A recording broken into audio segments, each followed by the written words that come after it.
اعوذ باللہ من الشیطان الرجیم بسم اللہ الرحمن الرحیم الم تر الی الذی حاج ابراہیم فی ربہ ان آتاہ اللہ الملک اذ قال ابراہیم ربی الذی یحیی ویمیت قال انا احیی وامیت قال ابراہیم فإن اللہ یأتی بالشمس من المشرق فأت بها من المغرب فبہت الذی کفر واللہ لا یہدی القوم الظالمین۔ صدق اللہ مولانا العلی العظیم وبلغنا نبیہ ورسولہ الکریم۔ کیا تو نے نہیں دیکھا اس کو کہ جو جھگڑا کرنے لگا ابراہیم علیہ السلام سے اپنے رب کے متعلق اس پر کہ اللہ نے اس کو بادشاہت دی تھی؟ جب کہا ابراہیم علیہ السلام نے میرا رب وہ ہے کہ جو زندہ کرتا ہے اور مارتا ہے، کہنے لگا میں بھی زندہ کرتا ہوں اور مارتا ہوں۔ کہا ابراہیم علیہ السلام نے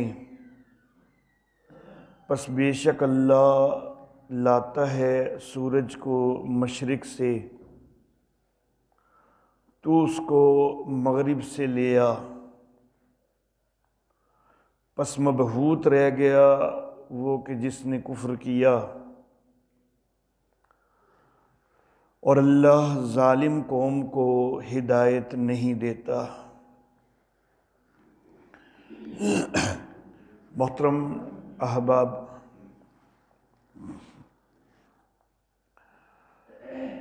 آج کے درس کے لیے جو آیت مبارکہ تلاوت کی گئی ہے، اس سے پہلی آیت مبارکہ میں اللہ رب العزت نے دو قوانین ذکر فرمائے تھے۔ ایک قانون اہل ایمان کے لیے اور ایک قانون کفار و مشرکین کے لیے۔ اہل ایمان کے لیے اللہ رب العزت نے یہ قانون ذکر فرمایا کہ اللہ اہل ایمان کا دوست ہے اور وہ ان کو تاریکیوں سے روشنیوں کی طرف نکالتا ہے۔ کفار اور مشرکین کے لیے اللہ رب العزت نے یہ قانون ذکر فرمایا کہ ان کے دوست طاغوت ہیں جو ان کو روشنی سے تاریکیوں کی طرف لے جاتے ہیں۔ تو یہ دو قوانین ذکر ہوئے۔ اب آگے آج کے درس میں جو آیت مبارکہ تلاوت ہوئی ہے، اس میں اور اس سے اگلی آیات مبارکہ میں تین قصے آ رہے ہیں۔ ایک قصہ جو کہ اسی آیت مبارکہ میں آیا ہے، یہ دوسرے قانون سے متعلق ہے، اور آگے جو دو قصے آ رہے ہیں وہ پہلے قانون سے متعلق ہیں۔ تو دوسرا قانون یہ کہ جو کافر ہیں، مشرک ہیں، ان کے دوست طاغوت ہوتے ہیں جو ان کو روشنی سے تاریکیوں کی طرف لے جاتے ہیں۔ تو اس قانون کے حوالہ سے یہ قصہ اللہ رب العزت نے ذکر فرمایا کہ دیکھو ابراہیم علیہ الصلاۃ و تسلیمات کے مقابلہ میں جب نمرود آیا تو ابراہیم علیہ السلام نے واضح دلائل بھی پیش کیے اور وہ لاجواب تک بھی ہوا۔ اب چاہیے تو یہ تھا کہ ایمان قبول کر لیتا، لیکن چونکہ وہ ظالم تھا اور شرک و کفر کی وجہ سے طاغوت اس کے دوست ہیں، تو طواغیت اس کو روشنی کی طرف نہیں آنے دیتے بلکہ تاریکیوں کی طرف لے جاتے ہیں۔ بات بڑی واضح ہو جانے کے باوجود بھی ایمان اس نے کوئی نہیں قبول کیا، وہ تاریکیوں میں ہی رہا۔ تو یہ قصہ دوسرے قانون سے متعلق ہے۔ حضرت ابراہیم علیہ الصلاۃ والتسلیمات بابل کے علاقہ ار میں پیدا ہوئے ہیں۔ ار جو ہے یہ ایک چھوٹی بستی کا نام ہے، اور اس علاقے کا مرکزی مقام بابل ہے۔ نمرود جو ہے وہ اسی مرکزی مقام میں حکومت کر رہا ہے۔ ار کا علاقہ بھی اسی کے ماتحت ہے۔ سیدنا ابراہیم علیہ الصلاۃ والتسلیمات ایک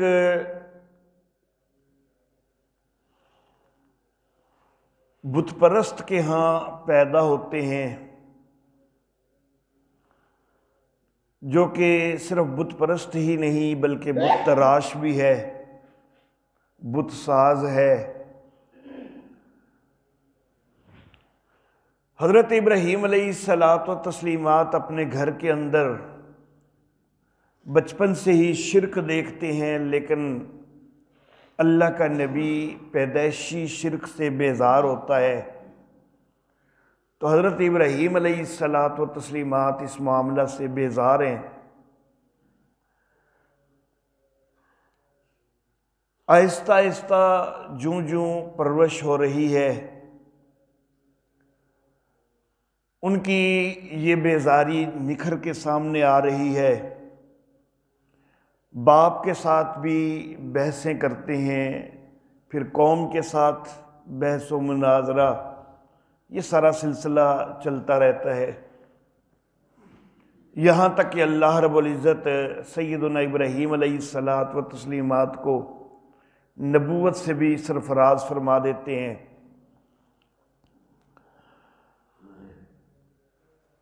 حضرت ابراہیم علیہ الصلاۃ والتسلیمات شرک کے خلاف شدید آواز اٹھاتے ہیں، یہاں تک کہ ایک واقعہ یہ بھی پیش آ جاتا ہے کہ قوم ایک میلے کے اندر گئی ہوئی ہے، تو حضرت ابراہیم علیہ الصلاۃ والتسلیمات ان کے معبد کے اندر جا کے ان کے بتوں کو توڑ پھوڑ دیتے ہیں۔ تو یہ ساری باتیں جو ہیں وہ نمرود تک بھی پہنچ رہی تھیں۔ نمرود خود خدائی کے دعوے کرتا تھا، اپنی ربوبیت کے، الوہیت کے اعلان کرتا تھا، اور اس کو یہ احساس ہو رہا تھا کہ ابراہیم علیہ الصلاۃ والتسلیمات کی جو توحید کی دعوت ہے، جو شرک کا وہ رد کرتے ہیں، تو ان کی یہ دعوت جو ہے یہ میرے لیے بھی نقصان دہ ہے، کیونکہ میں خود خدائی کا دعوے دار ہوں، اور ابراہیم علیہ السلام تو واحد معبود اللہ رب العزت کی طرف لوگوں کو بلا رہے ہیں، تو ابراہیم علیہ الصلاۃ والتسلیمات کا معاملہ اگر آگے بڑھا تو یہ میرے لیے بھی نقصان دہ ہوگا۔ چنانچہ اس نے حضرت ابراہیم علیہ الصلاۃ والتسلیمات کو بلا لیا، یا پھر یہ کہ قوم نے شکایت کی، جس وقت ان کے بتوں کو پاش پاش کیا تو قوم نے نمرود کو جا کے شکایت کی اور اس وجہ سے بلا لیا۔ بہرحال نمرود کے دربار میں جس وقت پہنچتے ہیں تو نمرود کے ساتھ بحث شروع ہو جاتی ہے۔ وہ اپنی ربوبیت کا اعلان کر رہا ہے، اپنے آپ کو معبود کہتا ہے، الہ کہتا ہے۔ حضرت ابراہیم علیہ الصلاۃ والتسلیمات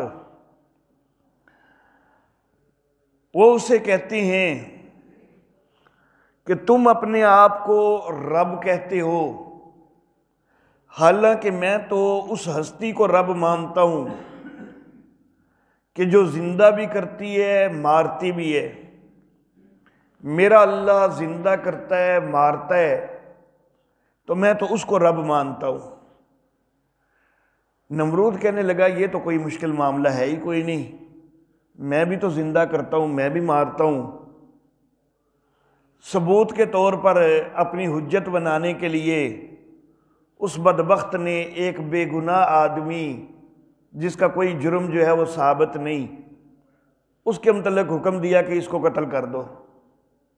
اس کو قتل کر دیا گیا۔ کہنے لگا کہ دیکھ لو میں نے مار دیا بندہ، تو مارنا میرے اختیار میں ہے۔ دوسری طرف ایک سزائے موت کا قیدی جس کو پہلے سزائے موت سنائی جا چکی ہے، تو اس کے متعلق اس نے حکم دے دیا اس کو آزاد کر دو۔ اور پھر کہنے لگا کہ دیکھو یہ مردہ ہی تھا، کیونکہ اس کو سزائے موت ہو گئی، مر ہی جانا تھا اس نے، لیکن میں نے اس کو زندگی دے دی ہے، تو زندگی اور موت تو میرے اختیار میں ہے۔ حالانکہ یہ اس کا معاملہ بالکل نادانی والا تھا۔ زندہ کرنا سے یہ مراد نہیں ہوتی کہ ایک بندہ پہلے سے زندہ ہے اور اس کے متعلق تم نے پہلے خود ہی آرڈر جاری کیے ہوئے اس کو مارنے کے اور پھر آرڈر واپس لے لو، یہ زندہ کرنا کوئی نہیں ہوتا۔ زندہ کرنا، مردے سے زندہ کرنا، حیات کو پیدا کرنا ہوا کرتا ہے۔ اور موت دینا، جس طرح اس نے کہا کہ میں مارتا ہوں، تو حالانکہ مارا پھر اس نے خود بھی کوئی نہیں، اس نے جلاد کو حکم دیا، تو پھر تو یہ بھی کہا جا سکتا ہے یہ تو جلاد نے مارا ہے۔ تو اصل میں وہ بھی ایک سبب بن رہا ہے اور جلاد بھی ایک سبب بن رہا ہے۔ حقیقت میں موت اس کے اختیار میں نہیں، بلکہ موت اس کے اختیار میں ہے کہ جو روح کو قبض کر سکنے والا ہے، اور وہ اللہ ہی ہے۔ تو سیدنا ابراہیم علیہ الصلاۃ و تسلیمات اسی چیز کو مزید آگے بڑھا کے اس کے ساتھ بحث کر سکتے تھے، لیکن اگر اسی چیز کو مزید آگے بڑھاتے، اس کے ساتھ بحث کرتے، تو کئی دفعہ یوں بھی ہوتا ہے کہ عام افراد جو ہوتے ہیں وہ باریکیوں کو سمجھتے کوئی نہیں ہے۔ انہوں نے تو سامنے یہی دیکھنا ہے کہ جی اس نے ایک بندے کو زندہ کر دیا ہے، کہ اس کو سزائے موت کا قیدی تھا، اس نے اس کو چھوڑ دیا ہے، اس نے ایک بندے کو مار دیا ہے۔ باریکیوں کا لوگوں کو سمجھ کوئی نہیں آتی۔ اگر اس پر مزید بحث کرتے حضرت ابراہیم علیہ الصلاۃ و تسلیمات یقیناً غالب آ جاتے، لیکن چونکہ عوام جو ہیں وہ باریکیوں کو پوری طرح سمجھنے سے قاصر ہوتی ہیں، تو حضرت ابراہیم علیہ السلام نے خیال کیا کہ اس کے اوپر مزید اس سے بحث کرنے کا کوئی فائدہ کوئی نہیں ہے۔ ٹھیک ہے میں غالب آ بھی جاؤں گا تو پھر بھی پتہ نہیں کئیوں کے ذہنوں میں شکوک و شبہات رہیں گے۔ اللہ اللہ، میری بات سارے لوگ سمجھ سکیں گے کہ نہیں سمجھ سکیں گے، تو میں کوئی ایسی بات کیوں نہ کروں کہ جس سے یہ جواب دے ہی نہ سکے۔ چنانچہ حضرت ابراہیم علیہ الصلاۃ و تسلیمات نے دوسری دلیل یہ پیش کی کہ میں اس کو معبود مانتا ہوں، میں اس کو رب مانتا ہوں کہ جو روزانہ سورج کو مشرق سے طلوع کرتا ہے مغرب کی طرف لے کے جاتا ہے۔ اگر تو بھی رب ہے، تو اپنے آپ کو معبود کہتا ہے، تو صرف ایک دن کے لیے جو ہے وہ سورج کو مغرب سے نکال کے دکھا دینا تو تجھے رب مان لیا جائے۔ اب ظاہر بات ہے کہ یہ چیز جو ہے اس کی تو وہ کوئی مثال بھی نہیں بنا سکتا تھا۔ پہلی چیز کی تو اس نے اپنے طور پر ایک مثال بنا لی نا، اور اس سے اپنا آپ اس نے بچا لیا، لیکن اس کے لیے تو وہ کچھ کر ہی نہیں سکتا تھا۔ اللہ فرماتے ہیں فَبُہِتَ الَّذِي کَفَرَ، پس وہ مبہوت ہو گیا، حیران ہو گیا وہ کافر کہ اب اس کا میں کیا کر سکتا ہوں۔ تو بہرحال حضرت ابراہیم علیہ الصلاۃ و تسلیمات اس طرح بڑی واضح طور پر جو ہے وہ فوقیت ان کی سامنے آ گئی کہ جس کی عام افراد کو بھی جو ہے وہ اچھی طرح سمجھ آ گئی کہ نمرود جو ہے یہ الہ نہیں ہے، یہ معبود نہیں ہے، بلکہ معبود واقعی وہی ہے کہ جس کو حضرت ابراہیم علیہ الصلاۃ و تسلیمات معبود مان رہے ہیں اور اس کی تبلیغ و اشاعت کر رہے ہیں۔ تو بہرحال حقائق بڑے واضح ہو رہے ہیں، وہ خود بھی مبہوت ہو گیا ہے، شرمندہ ہو گیا ہے، سمجھ اس کو بھی کوئی نہیں آ رہی کہ میں جواب کیا دوں، لیکن اس کے باوجود مشرکوں کے اولیاء طاغوت ہوا کرتے ہیں، اور طاغوتوں کی کوشش یہی ہوتی ہے کہ وہ ان کو تاریکیوں کے اندر ہی رکھیں، روشنی کی طرف نہ آنے دیں۔ تو اس کو بھی جو ہے اس کے طواغیت نے تاریکیوں کی ہی راہ دکھائی، اور یہ بجائے اس کے کہ ایمان کی طرف آئے، الٹا حضرت ابراہیم علیہ الصلاۃ و تسلیمات کے حوالہ سے اوچھے ہتھ کنڈے استعمال کرنے کے لیے اس نے حضرت ابراہیم علیہ الصلاۃ و تسلیمات کے لیے آگ بھڑکانے کا حکم دے دیا کہ شدید آگ بھڑکائی جائے اور حضرت ابراہیم علیہ السلام کو اس کے اندر پھینک دیا جائے۔ مفسرین کہتے ہیں کہ آگ کئی دن تک بھڑکائی جاتی رہی اور اتنی تیز بھڑکائی گئی کہ اس کے قریب جانے کی بھی کسی کے اندر ہمت نہیں، اتنی شدید جو ہے اس کو بھڑکایا گیا۔ حضرت ابراہیم علیہ الصلاۃ و تسلیمات کو ایک منجنیق نما آلہ کے اندر رکھ کے دور سے جو ہے اس آگ کے اندر پھینک دیا گیا، لیکن آگ کے اندر جلانے کی خصوصیت پیدا کرنے والا بھی میرا اللہ ہے، اور جب چاہے آگ کو سرد کر دینے والا بھی میرا اللہ ہے۔ جو اللہ خصوصیات دے سکتا ہے وہ خصوصیات واپس بھی لے سکتا ہے، یا ان کو کسی وقت کے لیے ختم بھی کر سکتا ہے۔ تو اللہ رب العزت کی طرف سے آگ کو حکم ہو گیا کہ یا نار کونی بردم و سلاما علی ابراہیم، اے آگ ابراہیم علیہ السلام کے لیے ٹھنڈی اور سلامتی والی ہو جا۔ تو حضرت ابراہیم علیہ الصلاۃ و تسلیمات کو اس آگ میں دور سے پھینکا گیا، لیکن اللہ رب العزت کے حکم سے وہ آگ سرد ہو گئی۔ حضرت ابراہیم علیہ الصلاۃ و تسلیمات کو اس نے بالکل بھی کچھ نقصان نہیں دیا، معمولی سا بھی کوئی جلنے کا جو ہے وہ شائبہ تک بھی ان کے جسم میں نہیں آیا۔ صرف ٹھنڈی نہیں ہوئی، سلامتی والی ہوئی، کیونکہ بعض اوقات زیادہ سردی جو ہے وہ بھی انسان کو نقصان دے دیتی ہے۔ تو اللہ کا حکم ہوا کہ ٹھنڈی بھی ہو جا، سلامتی والی بھی ہو جا، کہ اتنی زیادہ ٹھنڈی بھی نہیں ہو جانی کہ حضرت ابراہیم علیہ السلام ٹھنڈک کی وجہ سے پریشان ہو جائیں۔ تو بہرحال اللہ رب العزت نے حضرت ابراہیم علیہ الصلاۃ و تسلیمات کو محفوظ رکھا۔ حضرت ابراہیم علیہ الصلاۃ و تسلیمات بڑے تحمل کے ساتھ اس آگ میں سے چلتے ہوئے باہر آ گئے۔ اس کے بعد حضرت ابراہیم علیہ الصلاۃ و تسلیمات کو اللہ رب العزت کی طرف سے ہجرت کا حکم ہو گیا کہ یہاں پر جو ہے اب آپ کے خلاف بڑے اوچھے ہتھ کنڈے استعمال کیے جا رہے ہیں، تو آپ اس علاقہ سے جو ہے وہ ہجرت کر جائیں۔ حضرت ابراہیم علیہ الصلاۃ و تسلیمات کا جو یہ علاقہ ہے جس کے اندر یہ رہ رہے تھے، یہ موجودہ عراق کے اندر آتا ہے۔ حضرت ابراہیم علیہ الصلاۃ و تسلیمات پھر اللہ رب العزت کے حکم سے یہاں سے شام کی طرف ہجرت کر گئے، اور اس کے بعد پھر دوبارہ فلسطین وغیرہ کے علاقہ میں، پھر مصر میں، اس طرح مختلف علاقوں میں ہوتے ہوئے آخری زندگی حضرت ابراہیم علیہ السلام نے دوبارہ فلسطین کے اندر گزاری ہے۔ بہرحال یہ اس واقعہ کو اللہ رب العزت نے ذکر کر کے واضح کیا کہ طواغیت جو ہیں وہ شیاطین جو ہیں وہ تاریکیوں کی طرف لے کے جاتے ہیں۔ نمرود جو ہے یہ تاریخی حوالوں سے اگر اس کو تلاش کیا جائے تو تورات اور قرآن حکیم کے علاوہ اس کا کہیں تذکرہ باقاعدہ نہیں ملتا، اور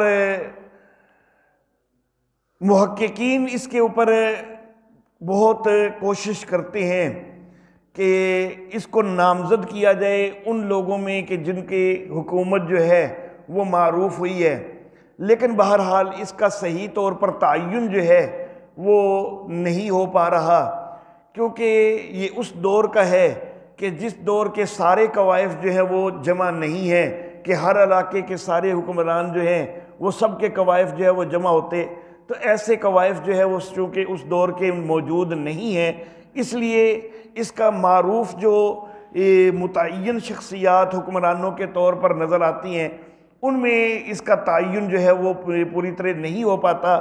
اندازے بہت سارے کیے گئے ہیں، مختلف باتیں کہی گئی ہیں، لیکن 100% تعین جو ہے وہ اس کا نہیں کیا جا سکا۔ البتہ یہ ضرور کہا جاتا ہے کہ یہ حضرت نوح علیہ الصلوۃ و تسلیمات کے تقریباً جو ہے پڑپوتا جو ہے وہ بنتا ہے، 2-3 نسلوں کے بعد جو ہے یہ نمرود یہ حضرت نوح علیہ السلام کی نسل میں سے ہے۔ وآخر دعوانا ان الحمد للہ رب العالمین۔